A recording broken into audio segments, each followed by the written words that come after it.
So let's talk about that. So this is a video on, or a topic that has come up a number of times now. And I used to do these, right? Like I used to do these little let's talk about that sort of situations. And I haven't done one for a while, but there's been a reoccurring theme recently in a lot of my cases. And that being adolescent dogs having a really hard time with introductions to people.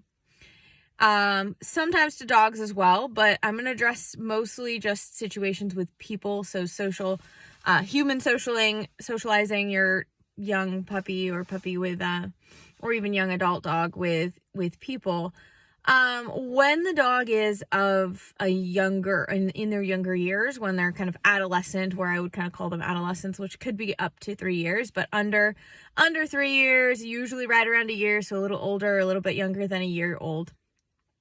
They are going through a lot of changes in their body.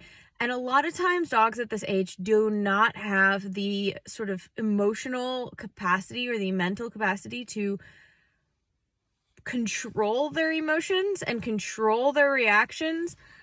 They just don't have it. And even with training, you just got to work through it. You just got to stay consistent and try to keep trying, because I find the dogs at this age, it's like it does not compute in their brain. Their brain is still, that part of their brain is still processing. That part of their brain is still developing, and it's not yet fully developed to make these sort of controlled decisions. Now, I've seen there's some flashy stuff out there of really young puppies doing like amazing training and being super precise and all that stuff. But at the end of the day, those dogs still don't have that brain power, or ability. Okay, so what do you do, right? Especially if you're like a very social person, and I see this too, where my clients have family and friends that come over a lot.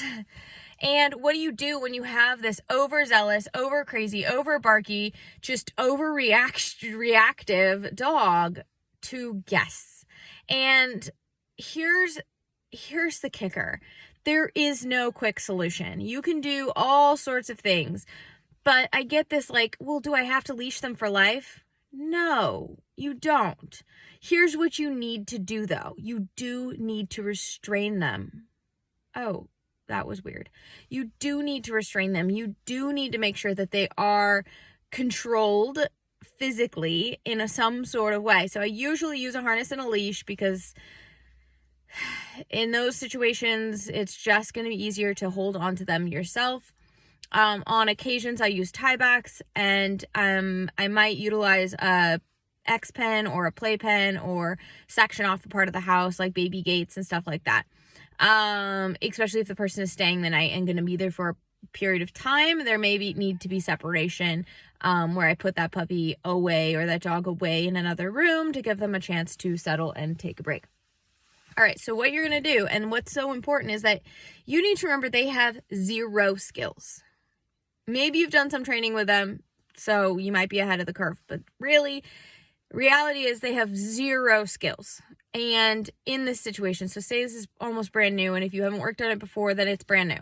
And you are basically putting them into the deep end of the pool. I use this analogy all the time, but you are taking them without their swimming skills and dunking them into the deep end of the pool by having a person come into their house and try to interact with them and all of this stuff. Now, I don't want you to avoid the interaction either. So doing the keeping the dog away from the guests totally is gonna just continue the process. You're just lengthening out what you need to do. So you need to put them on a restraint. So you have to leash them, have control of them. I would just tether the dog to you. So get one of those waistband leashes, tie the dog to your waist, and you will move around. If you go into the kitchen to do dishes or you're cooking, dog goes with you. You go in to sit down with guests at the in the living room to talk, dog goes with you. You take that dog all the way through the day and you coach them every step. It is tedious, but you do this once, you might have to do this twice, and I almost promise you that if you do it well and you do it consistently, by that third time you do this process, you won't have to do it anymore. You can start letting the dog go, because at this point, you have walked them through what it looks like to behave in a social situation from the beginning of the day to the end of the day. And that's what it takes. You got to hold their hand. You got to hold their hand the whole way through. Don't expect them to be able to figure it out on their own. Don't just don't expect them to stop jumping on the gas. Don't expect them to make any changes to their behavior, because honestly, you're not going to get any. You need to step in, and you've got to, just like you would a small child, you are right there with them the entire step. You are telling them to say pleases and thank yous and reminding them the whole day long. Every guest that comes into that house, you are just like a child, taking their hand and helping them say, hello, welcome to my house. Thank you for the presents or the pet's attention to cookies, whatever. Can I take your coat? Like, you just, the things that you might think of teaching a child to be socially appropriate is the same concept for your dog. So you actually need to take their leash, take their hand metaphorically, and step them through every moment that they encounter with that person. That person wants to say hello. Okay, we can say hello. This is how we're going to say hello. Both coaching the person that wants to say hello and your dog how to appropriately say hello. I often end up stepping on the lead just because I don't want the accident jump. So when the dog does jump, we do that a couple times. The dog doesn't jump anymore, and not because of any real punishment, but because the dog does not learn to jump because it was ineffective. Some dogs are more bouncy than others. I always call them like not grounded, or they have wings, and that's a different story. But so either way, some dogs are going to be harder to work through this than others. No training process is perfect, but just think about it like you would a very small young child for the first time visiting family. Or having guests come over. It's all those, you're helping them say their please and thank you. You're helping them not run up and just hit somebody, right? That's rude. You wouldn't let your child just run up and sock somebody, in the arm and then run away and go, hee, little peevish, right? You wouldn't allow your child to do that. So you need to take your dog's hand in the same way you would your child and say, this is how we say hello. This is what we do. When somebody asks you, how was your day? You politely say, good, thank you, right? There's those concepts. Those social concepts really can't be taught outside of the social situation. So as much as I wish that I was there with you, and I'm open to those. Some people actually will invite me over when they know they have family and friends coming, and I just sit silently on the side and I work with the dog on my own, and I'm the one that guides the dog through all those social situations. Basically, I am the dog. I'm just the fly on the wall in a sense, and the dog's little nanny, right? And I just follow the dog around throughout the event, throughout the time, and control the dog and help them through all those things. When people want to interact, how do you interact? When somebody, doesn't want to interact, how do you respond?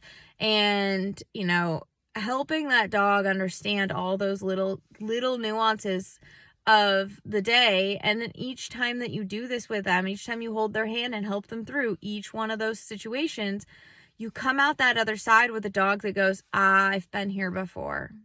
Or they also learn on their own what is appropriate and what is inappropriate, in a very broad sense, where they can learn who they can jump on, who they can't jump on, who wants to say hi, who does not want to say hi, and they should move along.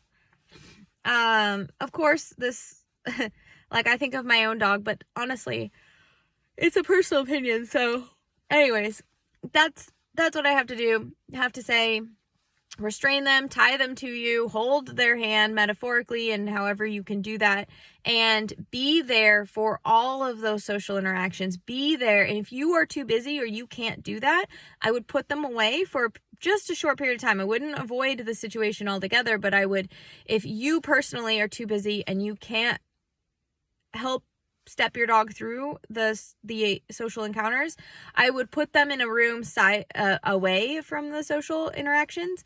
One thing that I think of is like when guests first arrive, that can be really emotionally charged for the humans, and it can be emotionally charged then for the dog. It feeds into the dog.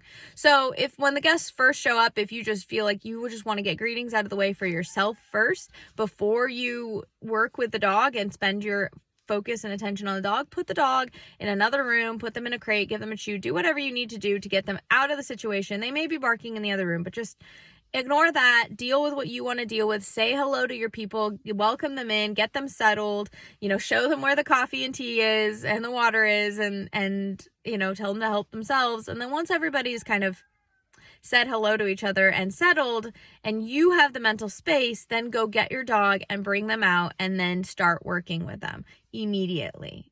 And yes, it is tedious. You can't always do a lot of other things. Like, sometimes it feels a little rude to the guests because all you do is work with a dog. And so that's where putting them away in a room when you need to just be a guest, you're just be a host.